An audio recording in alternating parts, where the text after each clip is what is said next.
the show. You're watching Twin Tiers football tonight alongside Dan Fates. I'm Jenna Cottrell. High school football is finally back as we dive into Week 1 action. Yeah, plenty of great storylines coming into the season. Can Corning repeat another banner year? Will Tyogga win one for the thumb? And what program will be shocking the section this fall? I think we've waited long enough. Let's get to the games. Here it is in the Class AA. The defending sectional champions Corning the Hawks in their season opener at Maine and while trying to snap the Spartans' 51-game win streak. Drew Gallagher weaves his way through the defense, 21-0 Spartans. That one hurts a little bit. Then the defense would go to work again. Charles Soriano doesn't wrap up the Hawk, but Michael Palmer does. The drive ends with a putt.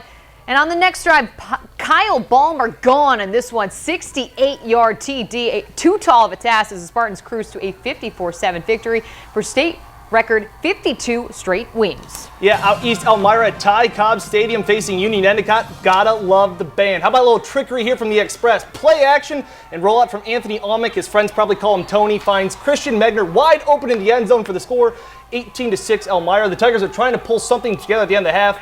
Yeah, the Express isn't having any of that. The pass picked off and taken inside the Tigers' territory. Elmira rolls past UE by a 32-12 final. Well, now in Class B, Waverly fans chirping early. What's good, Johnson City? And it wouldn't be their defense. The third quarter, Waverly's Peyton Miller, he pulls up 1,800 passing yards and rushing yards last season. The senior picks up right where he left off. He scampers in with a little style there. Wolverines up 14-0. Johnson City looks to get on the board in the fourth, but big man Ben Gates, yeah, he had other ideas. Gates shuts it down. Waverly picking apart JC all night, and in the fourth, oh wait, yeah, there they go again. Miller snatches it up off the tip, giving Johnson City the 1-2 punch. The Wolverines win 26. It's a battle of Class C. Notre Dame football bringing in nearby rival Edison. Sad sight here.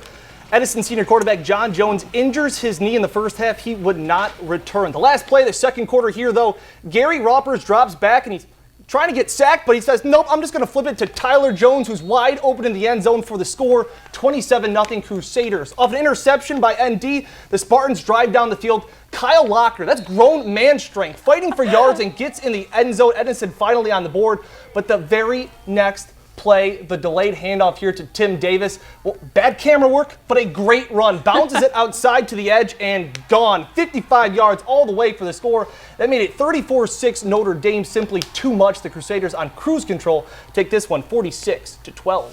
Still in New York, Spencer Van Etten, the Panthers hosting Candor. It's not high school football without the cheerleaders. A nice crowd on hand. Candor with the counter power here, right up the middle. Running back goes one way, camera goes the other. Hey, it's the first week for all of us here. Big game for John Morse. A little later in the game, the blue and white looking to punch it in here. Dakota Anderson looking to, whoops. I forgot the football there, but it falls into the end zone. It might not be the prettiest, but Candor gets the win, 14-6. They keep the jug for the second straight year. And the Seneca Indians, Watkins Glen, Odessa Montour's joint football team in their first outing.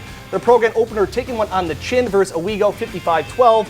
Then Ithaca beat out Vestal. The Little Red can't compete with the Golden Bears. Ithaca comes up short to Vestal, 28-15.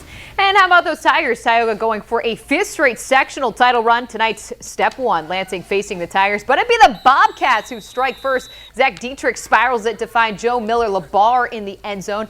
Tigers in the hole, a quick 6-0. Now the very next play, Tyogga, they'd fire back. Section 4's leading rusher and TD holder, oh my, Jesse Manuel zigs, then zags his way through Lansing's defense. Manuel racking up the yards tonight. Manuel finally brought down inside the 10. Then the next down, Manuel up the middle. Tyogga would make it 7-6. Now it's time for the kickoff. The Tigers don't let up either. Tyogga flashing the onside kick. The blue and gold, they would recover it with a little style as well, and they didn't waste that opportunity either. Manuel yet again punches it and can't stop the kid. Number 7 in company. Blow past the Bobcats. Manuel, get this, finished with 237 yards and 4 touchdowns as Tyogga sprints past Lansing 63-23. And south of the border we go. The Wyalusing Rams out in Sayre. Time expiring in the second. Actually, we're going to pick it up in Troy.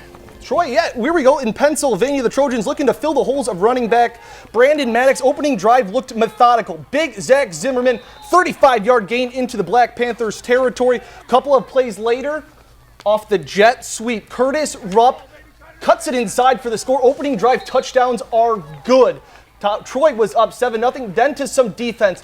Jenna, look at this. Kyle Shucker looks like Jadavion Clowney here. Blows up the play in the backfield. The senior with a big play and the big 5-yard loss. And after a muffed punt set Milton up on 1, Brandon Stokes looking to punch it in, but you got to hang on to the ball, son. He would fumble. Bailey Kohick would recover the fumble. Troy would trail 15-7 in the second half, but score 15 unanswered to come back and win at home 22-15.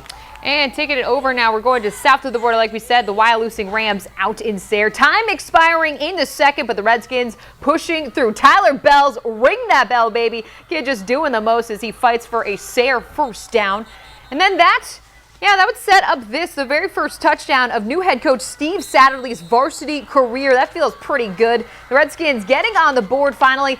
But Wyalusing, they were no joke. Off the return, the Rams, they would certainly rally back. Otis Dominic, straight up dominant. They look ready for the close-up, and they almost hit our camera guy or camera female in this purpose. I thought I saw my life flash before me. Got a little scared there. But then a couple of drives later, Derek Clark emerges from the pack. Up the gut he would go. Another Rams touchdown. Wyalusing spoils Sayre's season opener, 44-14.